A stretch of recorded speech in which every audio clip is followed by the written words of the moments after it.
Rumahku adalah sebuah harmoni dalam kesunyian.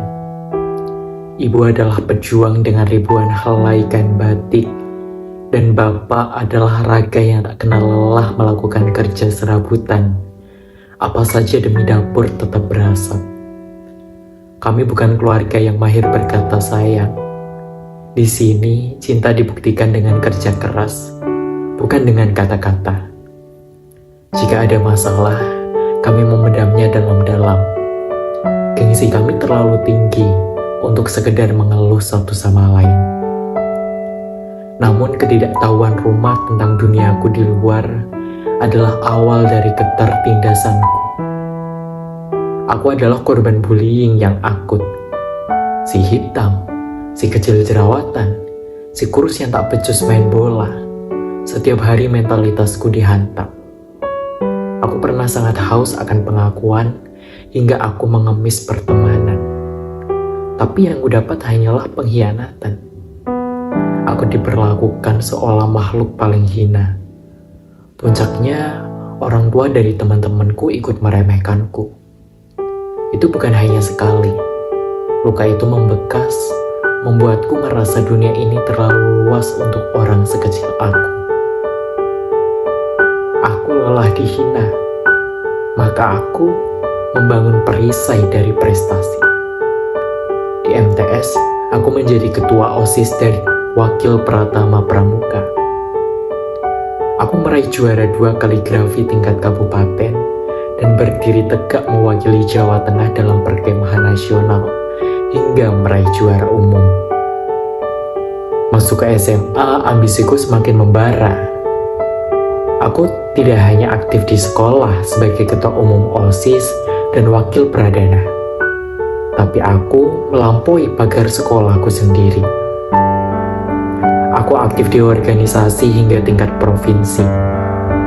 Salah satu jejak paling membanggakan adalah ketika aku mendirikan Forum OSIS Kota Batik Pekalongan. Sebuah wadah yang kini berkembang pesat menjadi tempat bagi anak-anak OSIS sekota Pekalongan untuk tumbuh. Namaku juga tercatat dalam Forum OSIS Jawa Tengah. Aku ingin membuktikan si anak yang dulu dihina kini mampu menciptakan wadah bagi ribuan pemimpin muda lainnya. Hingga akhirnya tamparan keras itu datang. Kelulusan SMA yang kuimpikan menjadi momen kemenangan justru menjadi titik nadir. SNBP, SNBT, hingga jalur mandiri semua menolakku. Aku melihat bapak dan ibu diam. Tapi aku tahu mereka sesak karena biaya tes yang tidak sedikit itu menguap percuma. Aku hancur, aku depresi. Malu menyelimutiku hingga tak berani menapakkan kaki di luar rumah. Di tengah kegelapan itu, aku dipaksa bangkit. Aku memutuskan gap year. Aku mulai bekerja sebagai host live e-commerce di 3 perusahaan berbeda. Melatih kembali kepercayaan diriku yang sempat hancur. Lalu takdir membawaku ke Trans Studio Mini Pekalongan. Bermodal hanya ijazah SMA, aku harus bersaing dengan para sarjana untuk posisi Event Relation Officer.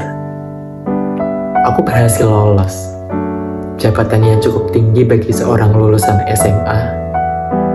Aku mengonsep dan mengeksekusi event mandiri tingkat karesidenan, menjalin relasi lintas sektor dengan Kementerian Pendidikan, Kementerian Agama, hingga Kementerian Pariwisata, Pemuda dan Olahraga di 3 kabupaten kota di Jawa Tengah. Aku si anak yang dulu dihina, kini menjadi penggerak kolaborasi antar kementerian. Di sela kesibukan, aku kembali ke akarku menjadi pembina pramuka di MTS-ku dulu. Melihat adik-adikku juara, rasanya seperti memenangkan kembali masa kecilku yang hilang. Tahun 2024, doa-doaku terjawab. Aku diterima di Ilmu Komunikasi Universitas 11 Maret melalui jalur mandiri afirmasi bibit unggul. Jurusan yang dulu membuatku diremehkan karena biaya, Kini ku bayar tunai dengan hasil keringatku sendiri. Aku berdiri di atas kakiku sendiri. Di kampus, aku tak berhenti. Bergabung di BEM UNS, menjadi ketua event kreatif and inovatif school, hingga meraih juara 3 nasional lomba esai dan video kreatif. Aku yang dulu dipandang sebelah mata, kini menjadi wajah yang memegang mic sebagai MC dan moderator di berbagai acara besar. Dan perjalanan ini membawa kejutan yang tak pernah kubayangkan. Aku memutuskan untuk melangkah lebih jauh, mendaftarkan diri di Duta Inspirasi Indonesia. Dan hari ini, aku resmi diterima sebagai delegasi Kalimantan Selatan. Langkahku kini tak lagi hanya tentang Pekalongan atau Jawa Tengah, tapi tentang menginspirasi Indonesia. Kepada mereka yang pernah membuliku, terima kasih. Ejekan kalian adalah bensin bagi apiku. Kepada guruku yang meragukanku, lihatlah hari ini. Gabiar bukan langkah mundur. Ia adalah jeda berharga untuk mengenal diri. Karena yang terbaik selalu hadir di waktu yang tepat, bukan di waktu yang cepat. Saat hati sudah matang dan rasa syukur sudah penuh. Saya Mahrus Fahmi, dan inilah cara saya melampaui kata mustahil.